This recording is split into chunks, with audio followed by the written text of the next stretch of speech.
오늘부터 통독할 열왕기서는 솔로몬 왕의 등극부터 유다의 마지막까지 다룬 역사입니다. 우리는 사무엘상하를 통해서 이스라엘이 요구하는 왕과 하나님께서 택한 왕의 특징들을 살펴보았습니다. 특별히 그 특징의 중심을 나누는 건 외모입니다. 사울은 이스라엘 백성이 보기에 왕이 될 만한 사람으로 비춰집니다. 하지만 다윗은 집안에서 서열이 꼴찌였고 왕이 될 만한 그런 특징을 가지지 않은 것으로 보입니다. 하지만 중심을 보시는 하나님은 다윗을 왕으로 세우십니다.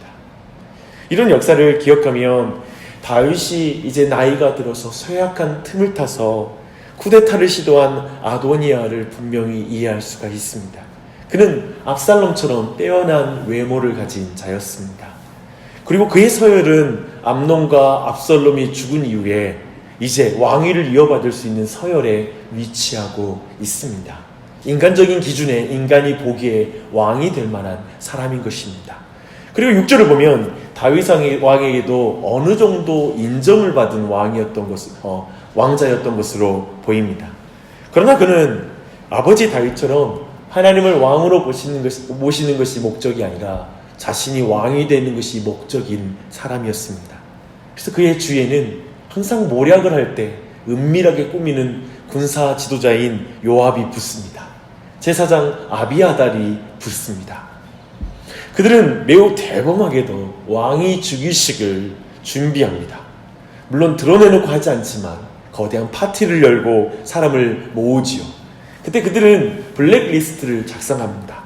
특별히 그 일에 자신들을 지지하지 않는 선지자 나단과 사독, 그리고 장수 브나야, 그리고 솔로몬을 제외하고 모든 유력한 자들과 왕자들을 불러 모읍니다.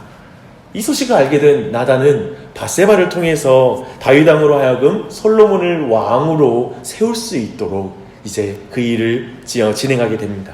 왜냐하면 이들은 하나님께서 솔로몬을 통해서 다윗의 왕위를 이어나가는 것이 하나님의 뜻이라는 것을 분명히 알고 있었기 때문입니다.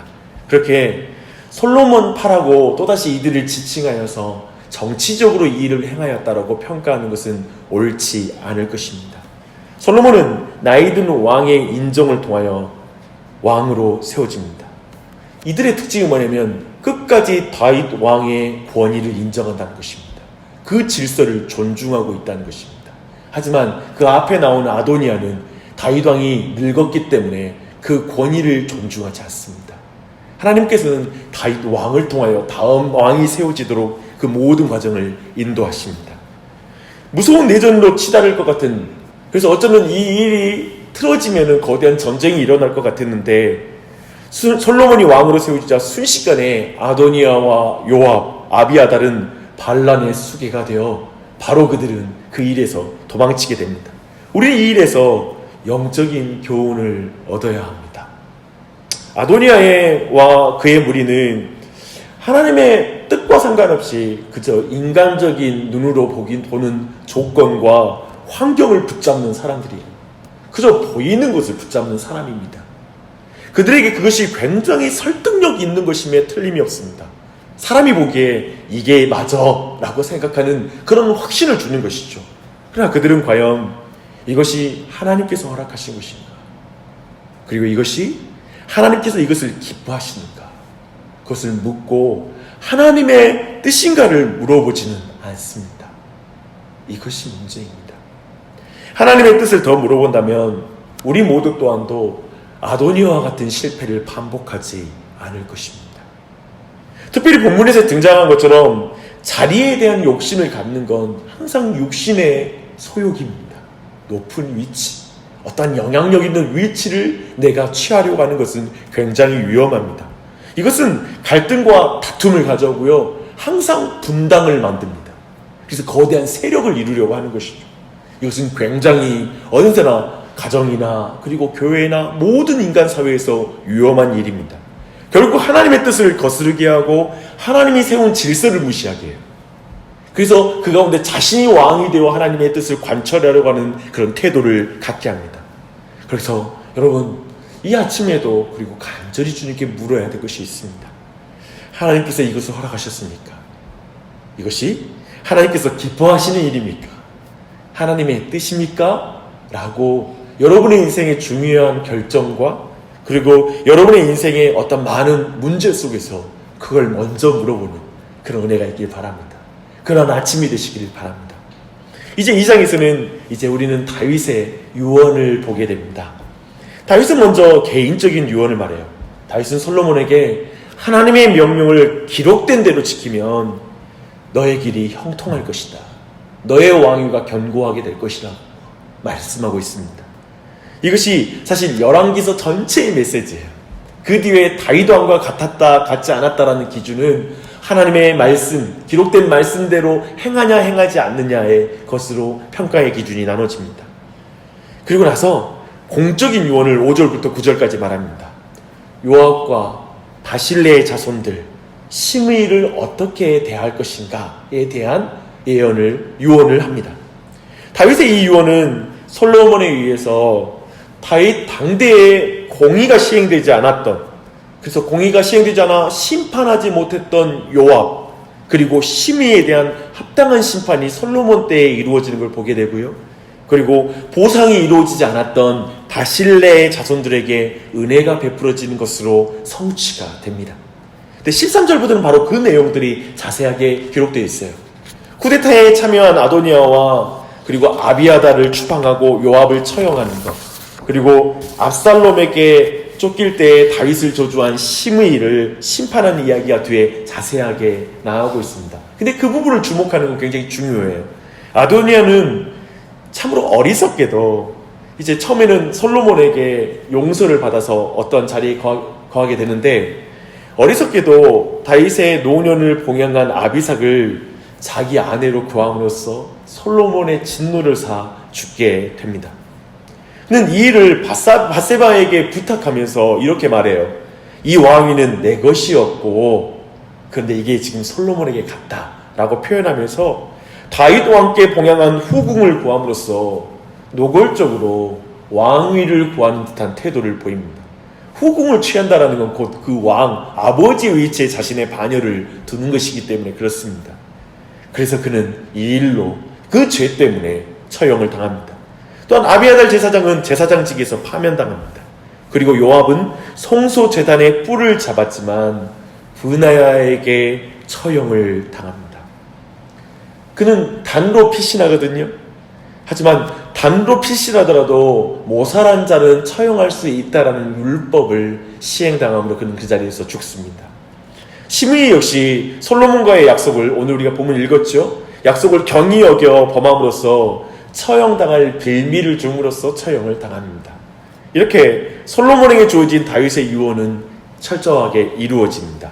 이 과정에서 볼 것은 이 모든 과정이 공의롭게 시행되고 있다는 것입니다.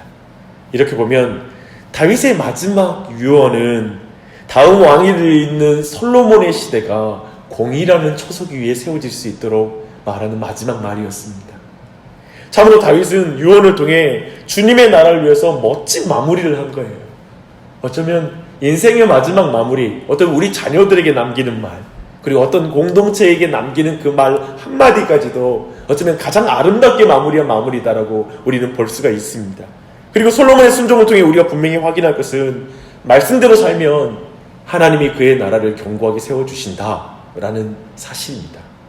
솔로몬은 다윗의 그 유언을 행하되 개인적인 감정, 그저 쿠데타를 일으킨 그것에 대해서 합당한 벌을 내리긴 하지만 어떤 그런 개인적인 섭섭함과 감정으로 행하는 것이 아니라 하나님의 말씀에 대해서 그들이 철저히 거절하는 것, 그들이 그것에 대해 불순종함으로 하나님의 약속을 깨뜨리는 것을 통해서 심판이 이루어가는 과정을 온 백성에게 보여줍니다. 그것은 온 백성으로 하여금 사적인 감정과 자기가 느끼는 대로 사는 것이 아니라 하나님의 말씀의 공의로운 기준에 의해서 왕이 서 있다라는 메시지를 온 민족에게 주는 그런 메시지가 되었을 것입니다. 사랑하는 여러분, 이런 면에서 우리는 우리의 인간적인 목적이 아니라 오직 말씀에 순종하는 것이 중요합니다. 그리고 그 말씀이 우리의 기준이 되어야 할 것입니다. 말씀에 순종하는 것만이 참으로 가정과 교회를 공의 가운데 견고하게 세우는 그런 일이 될 것입니다. 우리가 말씀을 지키면 하나님이 가정과 교회를 세우십니다. 이 사실을 놓치면 안 될 것입니다. 이제 마지막 3장은 우리가 잘 아는 기브온에서 일천번제와 하나님이 지혜를 주시는 사건입니다. 이 본문은 사실 예전에 제가 주일날에 깊이 있게 다뤘던 본문이기에 그 이야기를 제가 더 나누지는 않겠습니다. 또 모든 의미를 다 나누지는 않겠습니다. 그러면서 솔로몬은 다윗의 유언처럼 이제 여호와를 사랑하고 그의 아버지 다윗의 법도를 행하였다라고 말하고 있고요. 우리가 아는 것처럼 솔로몬의 일천번째 그 제물을 하나님께 드림으로 아마도 이 예배를 하나님은 기뻐하신 것으로 보입니다. 그날 밤에 하나님이 꿈으로 계시하사 그에게 지혜를 주시게 됩니다. 하나님은 솔로몬이 드린 제물보다 그날 밤에 솔로몬이 드린 기도 제목을 기뻐했습니다. 분명히 그래요. 성경의 표현 보니까요, 제물을 드릴 때에는 하나님 마음에 들었다 이런 표현을 굳이 쓰지 않아요. 물론 기뻐하였다는 걸 우린 충분히 알 수 있습니다. 하지만 굳이 기도에 대해서는 하나님 마음에 쏙 들었다 라고 표현하고 있습니다. 왜냐하면 그가 구했던 지혜는 주의 선택한 백성, 주의 이 많은 백성, 주의 백성이라는 말로서 자신이 맡은 일의 중대성과 그리고 그 일이 하나님의 말씀으로 통치하는 일이기에 지혜가 필요하다. 말씀을 통하여 이 백성을 통치하여 선악을 분별할 지혜가 필요하다라는 그의 분명한 그 동기를 알려주는 것이기에 하나님이 기뻐하셨던 것입니다. 사랑하는 여러분, 그렇기 때문에 하나님 마음에 쏙 드는 기도 제목을 드린 것입니다. 그리고 그 뒤에 나오는 유명한 에피소드는 이 지혜의 성격을 우리에게 잘 알려주는 이야기입니다. 이 마지막 3장은 우리에게 기도를 돌아보게 합니다. 분명히 하나님 마음에 드는 기도가 있어요. 우리도 하나님께 지혜를 달라고 기도할 수 있습니다. 문제는 무엇을 구하는가가 아니라 왜 구하는가가 중요합니다. 우리가 무엇을 구하는지 한번 먼저 돌아보십시오. 많은 것을 구할 수 있죠. 그러나 지혜를 구하는 것, 그것이 얼마나 귀한 기도 제목입니까? 그리고 나는 왜 그것을 구하는가? 내가 구하고 있는 그 많은 것들을 왜 구하고 있는가? 나를 위하여? 내 가정을 위하여? 우리를 위하여? 교회를 위하여? 하나님 나라를 위하여? 우리는 그 모든 걸 물어봐야 됩니다. 그게 중요하다는 것입니다. 솔로몬의 기도를 통해 자신의 동기가 무엇인지를 분명하게 드러내주고 있는 이 본문을 소중히 여기시길 바랍니다.